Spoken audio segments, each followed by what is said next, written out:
Hello everyone, class 11th CBSE and RBSE. Dear student, lesson number 1 अपना complete हो गया था।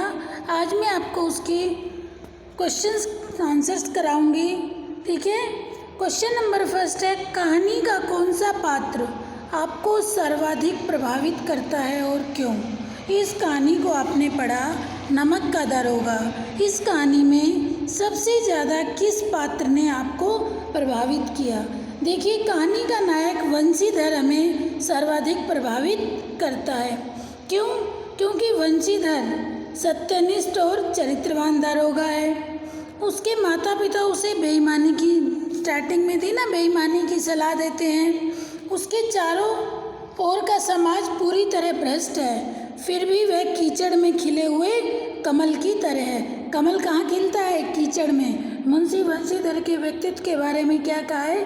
चारों तरफ समाज में भ्रष्ट लोग रहते हैं, उनके बीच में कीचड़ में खिले हुए कमल की तरह है, अंधेरे में जले हुए दीपक की तरह बड़े गर्व और स्वाभिमान से जीता है। उसकी यही चारित्रिक दृढ़ता हमें प्रभावित करती है। वह मुकदमा हारने पर भी छाती तानकर चलता है, मिट्टी में मिला दिए जाने पर भी वह पछतावा प्रकट नहीं करता। आखिरकार पंडित अलोपोदीन भी उनकी उस दृढ़ता पर मुग्ध हो जाता है। समझ आया? कहानी का कौन सा पात्र आपको सर्वाधिक प्रभावित करता है? नमक का दरोगा कहानी में हमें सर्वाधिक किस पात्र ने प्रभावित किया, अर्थात कौन सा पात्र आपको सबसे ज़्यादा अच्छा लगा। इस कहानी में हमें सर्वाधिक प्रभावित करने वाला पात्र था, तो वो कौन था? मुंशी वंशीधर, ठीक है। वंशीधर के सत्यनिष्ठता, चरित्रवान दरोगा, ईमानदार, धर्म पर अडिग रहने वाला, ठीक है। और अंत में क्या दिखाया कि अंत में अलोपोदीन भी उसकी इस दृढ़ता पर मुग्ध हो जाते हैं। तो जैसा कि मैंने बताया था कि ये कहानी हमें क्या संदेश देती है कि हमेशा सत्य की ही जीत होती है, ठीक है। जैसा कि इस कहानी का अंत भी सत्य पर ही हुआ, ठीक है। सेकंड क्वेश्चन है, नमक का दरोगा कहानी में पंडित अलोपोदीन के व्यक्तित्व के कौन से दो पहलू उभर कर आते हैं। पंडित अलोपोदीन के व्यक्तित्व के दो पहलू देखिए। नंबर 1, अशुभ व्यक्तित्व। कहानी के आरंभ से मध्य तक पंडित अलोपोदीन का भ्रष्ट व्यक्तित्व सामने आता है। वह गंदे तालाब की सबसे बड़ी मछली है, अदालत रूपी जंगल का सिंह है। उसके नीचे से ऊपर तक सभी कर्मचारियों और अधिकारियों को लोभ लालच के कीचड़ में धंसाकर दुष्चरित्र बना दिया है। इसलिए वह रात के अंधेरे में बड़े आराम से चोरी का धंधा करता है, पैसे की नदी बहाकर और अधिक धन कमाता है। उसके इस भ्रष्ट रूप की प्रशंसा नहीं की जा सकती। उसका यही दोगला चरित्र जो है वो अशुभ है, ठीक है। अशुभ व्यक्तित्व अर्थात उसका व्यक्तित्व अच्छा नहीं था। क्यों? पैसे के बलबूते पर अपने सारे गलत कार्य कर लेता था। पैसे के बलबूते पर रिश्वत देकर उसने सबको अपने अधीन कर रखा था। इसका दूसरा शुभ व्यक्तित्व क्या है? बताया ना कि कहानी में पंडित अलोपोदीन के व्यक्तित्व के कौन से दो पहलू उभर कर आए हैं। एक तो अशुभ व्यक्तित्व और दूसरा शुभ अच्छा व्यक्तित्व। कहानी के अंत में उसका उज्ज्वल चरित्र हुआ है। अंत में उसके चरित्र के बारे में बताया है उज्ज्वल चरित्र। उसका यही दोगला चरित्र, उसका उज्ज्वल चरित्र, वह अपने को गिरफ्तार करने वाले वंशीधर को कुचलने मसलने के बजाय उसका आदर करता है। देखिए, पहले तो कहानी में दिखाया गया कि पहले तो वो वंशीधर को उसकी नौकरी से 8 दिन के अंदर अंदर हटवा देता है, और फिर एक दिन ऐसा आता है कि खुद उसके घर जाकर उसे कुचलने मसलने के बजाय उसका आदर करता है, उसे सम्मानपूर्वक अपनी सारी संपत्ति का स्थायी मैनेजर नियुक्त कर देता है। और उसकी यह गुणग्राहकता हमें प्रभावित करती है कि इससे ऐसा लगता है कि कहीं ना कहीं उसे अपनी गलती का एहसास होता है और उसे वंशीधर के व्यक्तित्व का जो गुण देखता है वो उसे भी अच्छे लगते हैं। हो गए 2 क्वेश्चन। क्वेश्चन नंबर 3 है,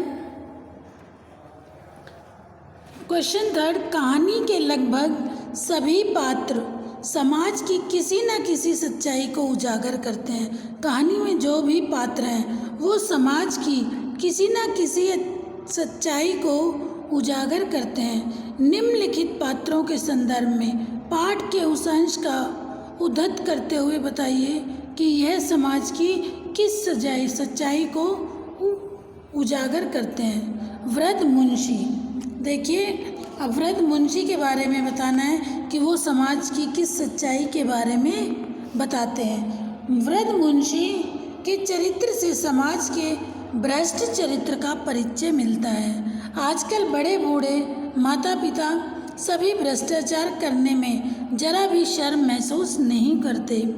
अपने बच्चों को भी रिश्वतखोरी या ऊपरी आय बनाने की सलाह देते हैं। वृद्ध मुंशीधर भी वंशीधर को यही सलाह देते हैं। देखिए वृद्ध मुंशी के बारे में बताया गया है कि वो समाज में वृद्ध मुंशी के चरित्र से समाज के भ्रष्ट चरित्र का परिचय मिलता है कि बड़े बुजुर्ग भी भ्रष्ट हो चुके हैं। वो भी रिश्वतखोरी या ऊपरी आय बनाने की अपने बच्चों को सलाह देते हैं। जैसे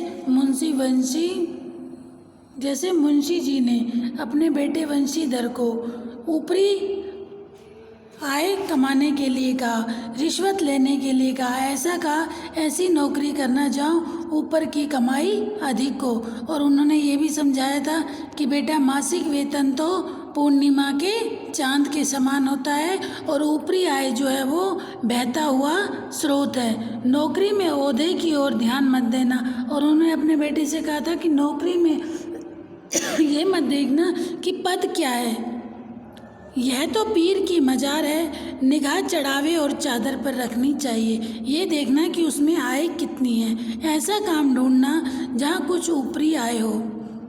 गरज वाले आदमी के साथ कठोरता करने में लाभ ही लाभ है। यह मेरी जन्म भर की कमाई है। ठीक है, ऐसे मुंशी अपने बेटे की ईमानदारी पर पीठ थपथपाने के बजाय इन शब्दों में कोसते हैं, पढ़ना लिखना सब अकारत गया। देखिए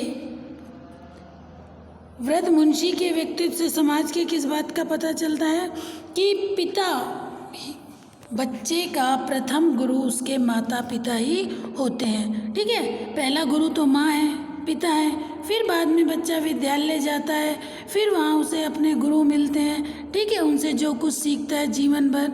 लेकिन यहाँ पिता ही देखो वंशीधर को कैसी गलत सीख देखते हैं और लास्ट एंड में जब उसे नौकरी से हटा दिया जाता है उसकी ईमानदारी के कारण, तो पिता उसकी पीठ थपथपाने के बजाय मुंशी वंशीधर को क्या कहते हैं, पढ़ना लिखना सब अकारत गया तुम्हारा, अर्थात तुम्हारा पढ़ना लिखना सब बेकार गया।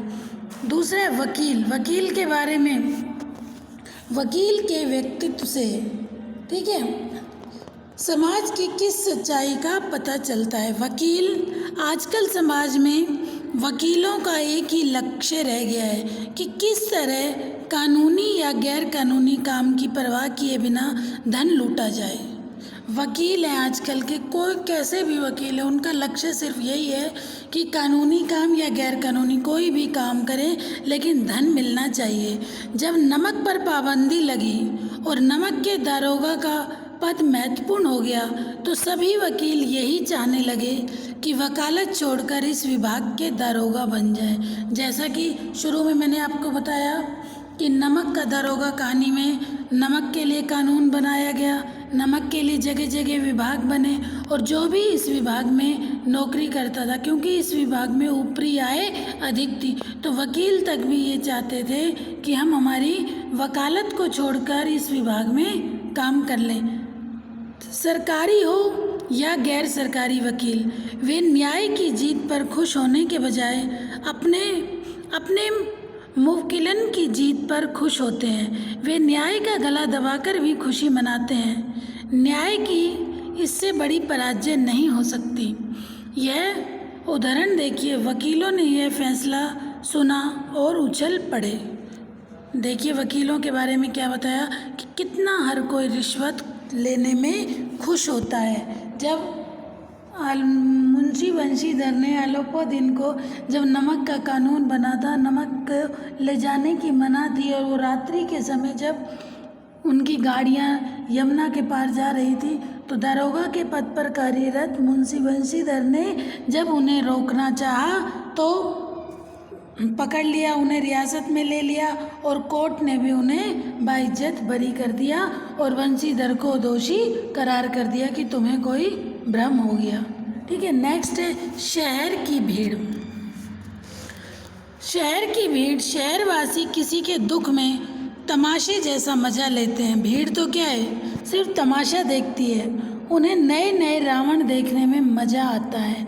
नए नए रावण अर्थात नए नए ऐसे व्यक्ति देखने में जिनका व्यक्तित्व रावण जैसा है, मज़े आते हैं। हालांकि वे स्वयं भी भ्रष्ट आचरण में लिप्त होते हैं। स्वयं व्यक्ति के अंदर कमियां होती हैं, लेकिन जब दूसरे की कमी सामने आती है तो वो उसमें काफ़ी इंटरेस्ट लेते हैं। फिर भी किसी भ्रष्टाचारी की कलाई खुलने पर उसे पापी कहने में, उनका जुलूस निकालने में नहीं चूकते। जब दूसरे दिन पंडित अलोपीदीन अभियुक्त होकर कांस्टेबलों के साथ हाथों में हथकड़ियाँ, हृदय में ग्लानि और शोक भरे लज्जा से गदगद झुकाए अदालत की तरफ चले तो सारे शहर में हलचल मच जाती है। मेलों में कदाचित आंखें इतनी व्यग्र नहीं होंगी।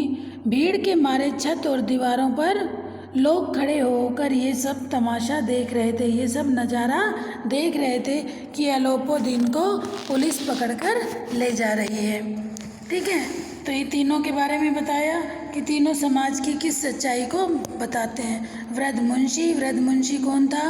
बंशीधर के पिता थे, वकील और शहर की भीड़। नेक्स्ट फोर्थ क्वेश्चन है, निम्न पंक्तियों को ध्यान से पढ़िए।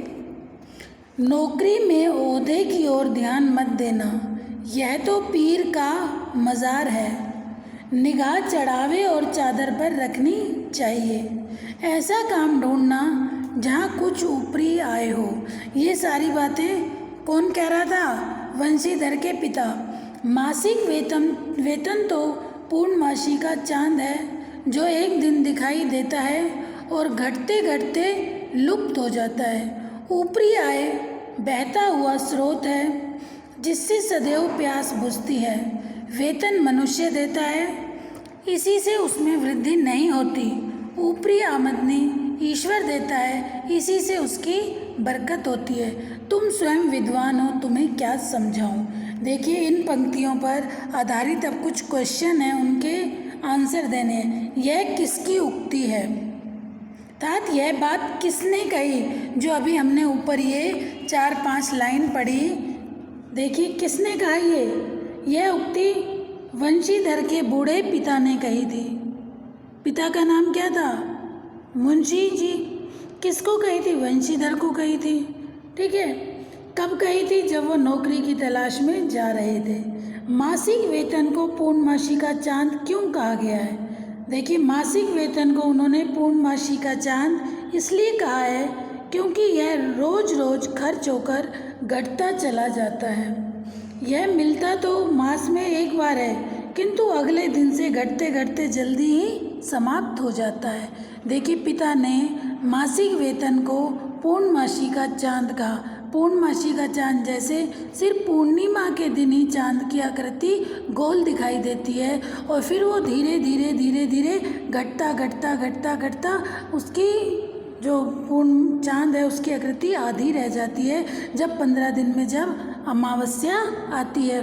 तो पिता ने कहा कि मासिक वेतन मिलता तो महीने में एक बार है, लेकिन धीरे धीरे धीरे धीरे वो घटता चला जाता है। और ऊपरी आय को उन्होंने बहता हुआ स्रोत कहा। नहीं, नेक्स्ट है, क्या आप एक पिता के इस वक्तव्य से सहमत हैं? देखिए पिता ने जिस तरह की सलाह अपने पुत्र को दी, जिस तरह की सीख पिता ने अपने पुत्र को दी, क्या वो सही है? क्या सीख दी थी कि बेटा ऐसी नौकरी ढूंढना जहाँ आय अधिक हो।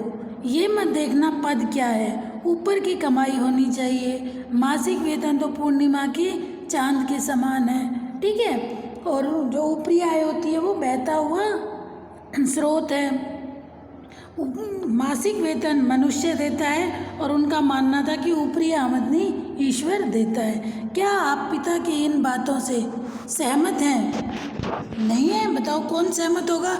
एक पिता, माता पिता तो बच्चों को अच्छा संस्कार देना चाहते हैं और यहाँ एक पिता अपने पुत्र को क्या संस्कार दे रहे? नहीं, मैं पिता की इस बात से सहमत नहीं हूँ। मेरा अनुभव यह है कि ऊपरी आय से मन में ग्लानि उपजती है, मासिक वेतन से मन में प्रसन्नता होती है कि जो मासिक वेतन चाहे थोड़ा हो चाहे अधिक हो, वो ऐसा लगता है कि ये खुद की मेहनत की कमाई है। और ऊपरी आय से मन में ग्लानि उत्पन्न होती है, ठीक है। नेक्स्ट है 5th क्वेश्चन है, नमक का दरोगा कहानी के कोई 2 अन्य शीर्षक बताते हुए उसके आधार को स्पष्ट कीजिए। हम इसके कोई 2 अन्य शीर्षक और भी दे सकते हैं क्या? पाठ का शीर्षक है नमक का दारोगा। हम कोई और भी शीर्षक दे सकते हैं, कोई और भी टाइटल इस कहानी का रख सकते हैं क्या? तो और भी टाइटल रखा जा सकता है, सोचिए। जैसे हमने इसका शीर्षक दे दिया सत्य की जीत, ईमानदारी। शीर्षक कहानी के मूल उद्देश्य से जुड़ा है। वंशीधर जो थे वो सत्य के पथ पर चलता हुआ बहुत संघर्ष करता है, अंततः उसी की ही जीत होती है। जैसा कि बेटा कहा गया है, सत्य की ही हमेशा जीत होती है। सत्य का जो मार्ग होता है बेटा वो बड़ा कठिन होता है, ठीक है। उस मार्ग पर चलना कठिन जरूर होता है, लेकिन जीत हमेशा सत्य की होती है। दूसरा ईमानदारी।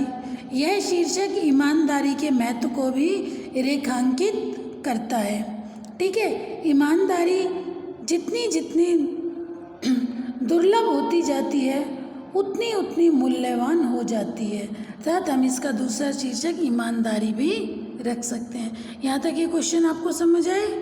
नेक्स्ट क्वेश्चन है नमक का दारोगा कहानी के कोई 2 अन्य शीर्षक बताते हो, ये समझा दिया मैंने आपको। नेक्स्ट क्वेश्चन है आपका 6th क्वेश्चन, कहानी के अंत में अलोपोदीन के वंशीधर को मैनेजर नियुक्त करने के पीछे क्या कारण हो सकते हैं? ऐसे क्या कारण हो सकते हैं जिससे अलोपोदीन ने वंशीधर को मैनेजर नियुक्त किया? तर्क सहित उत्तर दीजिए। आप इस कहानी का अंत किस प्रकार करते हैं?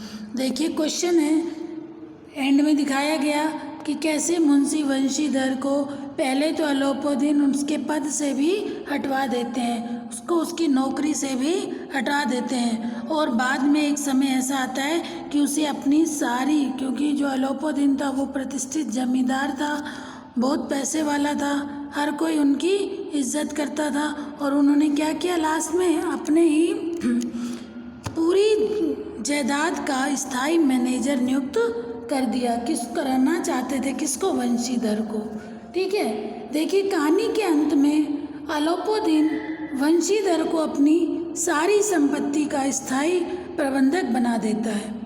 वास्तव में उसे लोगों पर विश्वास नहीं है।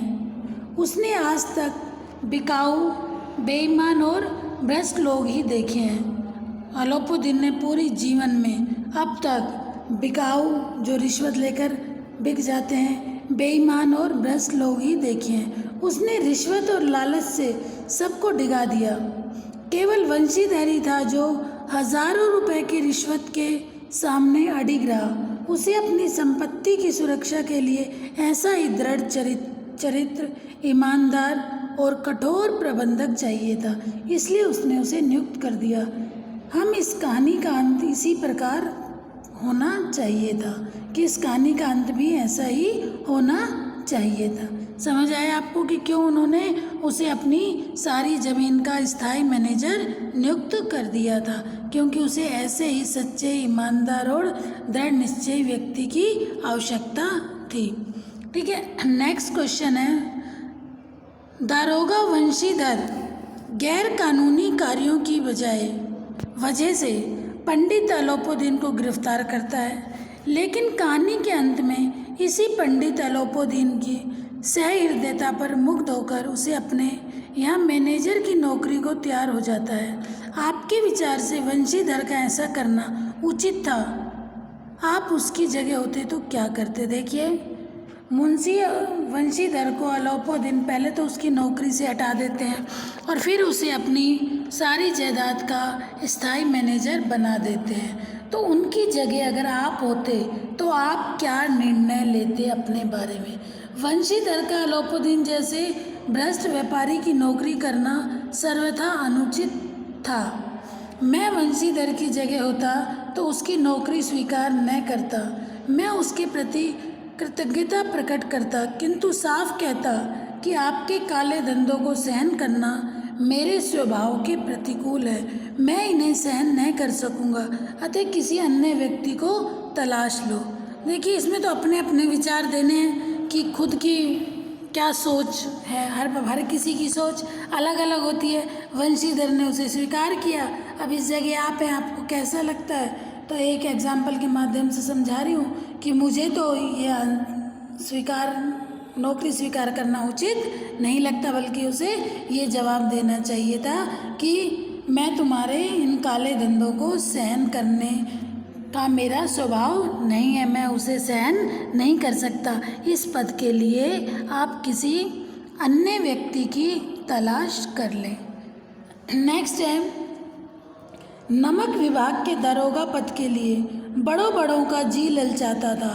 वर्तमान समाज में ऐसा कौन सा पद होगा जिसे पाने के लिए लोग लालायित रहते हैं और क्यों? देखिए, लोग उसी पद को लेना चाहेंगे जहाँ पे ऊपरी आय हो, ऊपरी कमाई हो, कमाई अधिक हो। तो ऐसे विभाग कौन कौन से?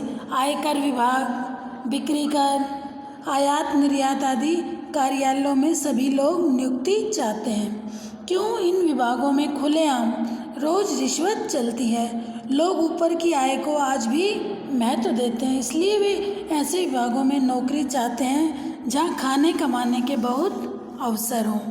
ठीक है, लेखक ने क्या बताया कि आज लोग किस विभाग में आज के समय में? आयकर विभाग, बिक्री विभाग, आयात निर्यात कार्यालय, क्योंकि इनमें खुलेआम रिश्वत चलती है और आज भी बहुत से लोग ऐसे हैं जो रिश्वत लेना पसंद करते हैं।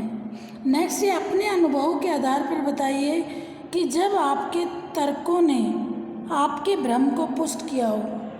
मुझे बड़ी बड़ी बातें करने वालों को देखकर भ्रम होता था कि वे शायद लोगों के शोषण को दूर करने में लगे हैं, परंतु जब मैंने अपने एक साम्यवादी मित्र के आचरण को देखा, उसे कभी अपने काम को ईमानदारी से करते नहीं देखा, इस बारे में उसके सारे तर्क सुने तो मुझे समझ में आ गया कि वे भी सामान्य लोगों की तरह कमज़ोर और स्वार्थी है। ये पाठ के आसपास के क्वेश्चन बेटा ये 3 ही इम्पोर्टेंट हैं, बाकी कोई ऐसे इम्पोर्टेंट क्वेश्चंस नहीं हैं। इसके बाद आ जाइए समझाइए तो ज़रा। ठीक है, ये क्वेश्चन मैं आपको समझा रही हूँ, ये सारे आपको करने हैं। यहाँ तक आपको समझ आ गए? नौकरी में ओहदे की ओर ध्यान मत देना, यह तो पीर की मजार है, निगाह चढ़ावे और चादर पर रखनी चाहिए। इसमें व्यंग किया गया है और क्या कहा गया है? महत्व तो पद का नहीं, ऊपर की कमाई का है। नौकरी में ओहदे की ओर ध्यान मत देना, पद क्या है इस ओर ध्यान मत देना। अतः सांसारिक रूप से चालाक, स्वार्थी और समझदार व्यक्ति को ऊपरी आय वाली नौकरी करनी चाहिए। देखिए, नौकरी में ओहदे की ओर ध्यान मत देना, यह तो पीर की मजार है, निगाह चढ़ावे और चादर पर होनी चाहिए। इसमें व्यंग है और ये बताया गया है कि मैं तो बड़े पद का नहीं बल्कि ऊपर की कमाई का है और ऐसी नौकरी करनी चाहिए जहाँ ऊपर की कमाई अधिक होती हो। नेक्स्ट है, इस विस्तृत संसार में उनके लिए धैर्य अपना मित्र, बुद्धि अपनी पथ प्रदर्शक और आत्मावलंबन ही अपना सहायक था। भ्रष्टाचार और रिश्वतखोरी के इस युग में वंशीधर जैसे व्यक्ति अपने धैर्य, बुद्धि तथा स्वावलंबन के सहारे ही जी सकते हैं। हमारे चारों ओर भ्रष्टाचार की दलदल है। चारों तरफ भ्रष्टाचार ही भ्रष्टाचार फैला हुआ है और उस भ्रष्टाचार रूपी समाज में भी वंशीधर जैसे व्यक्ति कीचड़ में भी कमल के समान हैं। वे दलदल में हमें अपनी ओर खींचती है। कौन सी दलदल? भ्रष्टाचार रूपी दलदल। केवल वही व्यक्ति उस दलदल से बच सकता है जो धैर्यवान, बुद्धिमान तथा स्वावलंबी हो। देखिए, हर किसी के मन में लालच आ ही जाता है, लेकिन इन सब चीज़ों से कौन बच सकता है? सिर्फ वही बच सकता है जो धैर्यवान हो, बुद्धिमान हो और स्वावलंबी हो। वही व्यक्ति बच सकता है, अथवा इस दलदल में अक्सर सभी फंस ही जाते हैं। नेक्स्ट है, तर्क ने भ्रम को पुष्ट किया। वंशीधर को रात को सोते समय, देखिए वंशीधर रात्रि के समय सो रहे थे, ठीक है।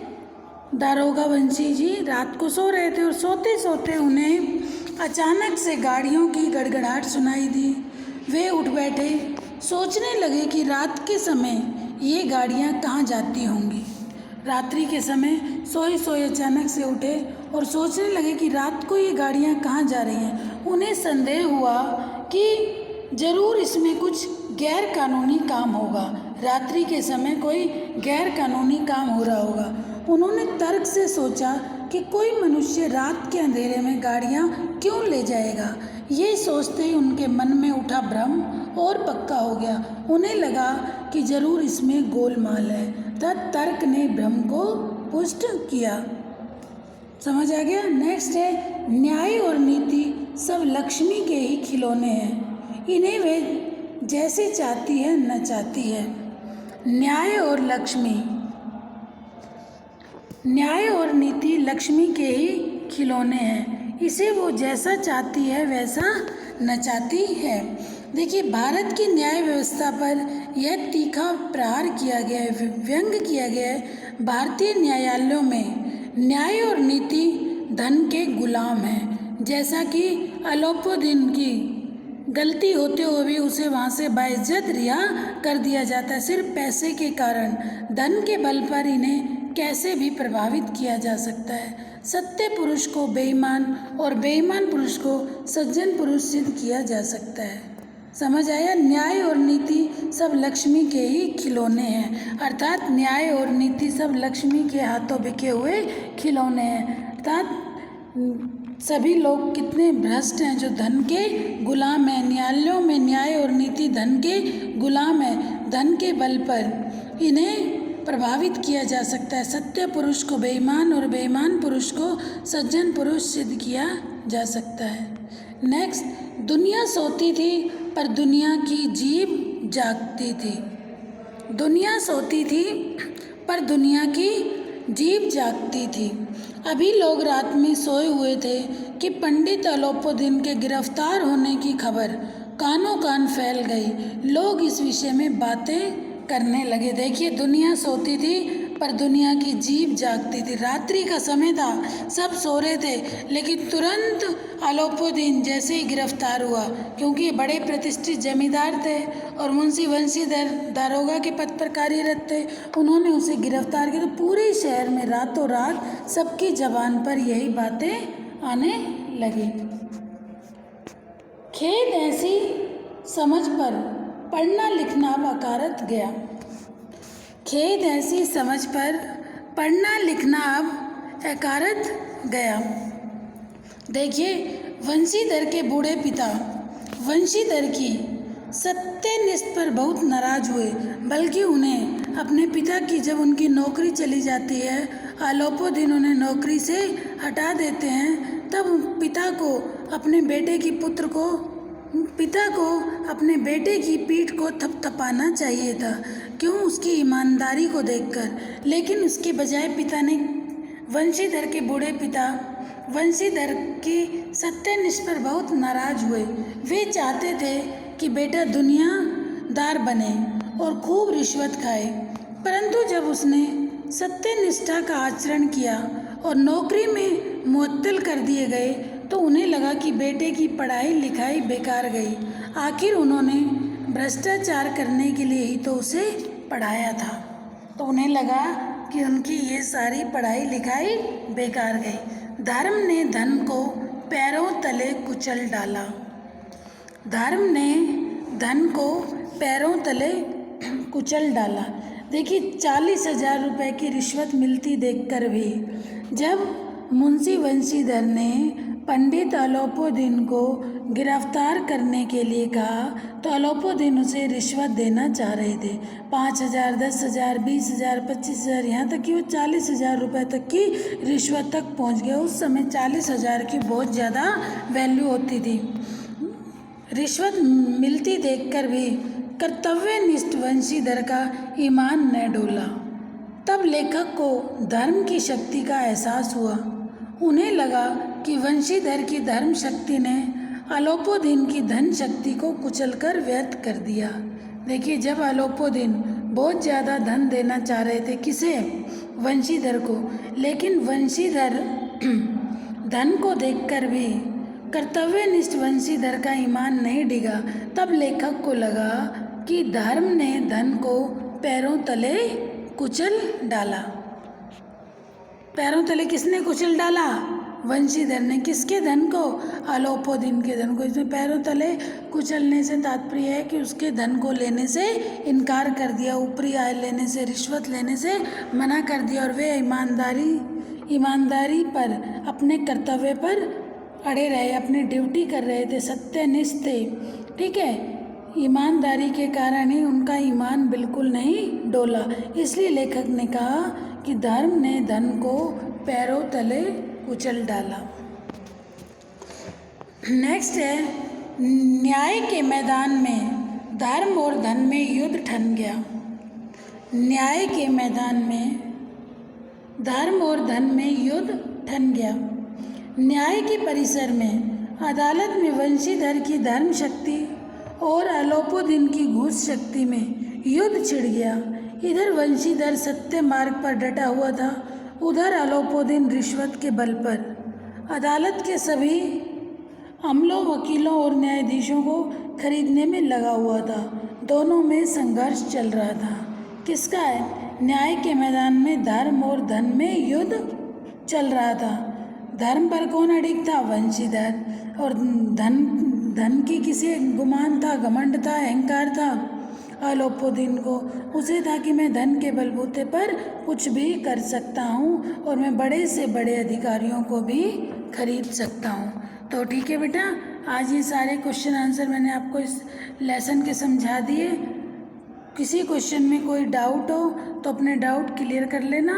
ठीक है, अपने डाउट्स मन में मत रखना, और जो भी आंसर आपको समझाए जाते हैं उन आंसर्स को अपनी नोटबुक में करते जाइए। ठीक है, जो मैंने समझाए उस अनुसार करना है। तो ठीक है, आपको अपने आंसर लिखने हैं तो आंसर आपका सही होना चाहिए। ठीक है बेटा, हम नेक्स्ट क्लास में नेक्स्ट चैप्टर स्टार्ट करेंगे। जो भी वर्क आपको कराया है ईमानदारी से करना है आपको। ठीक है बेटा, कोई भी डाउट अपने मन में नहीं रखना, अपने डाउट्स ज़रूर क्लियर करने हैं। Okay, thank you.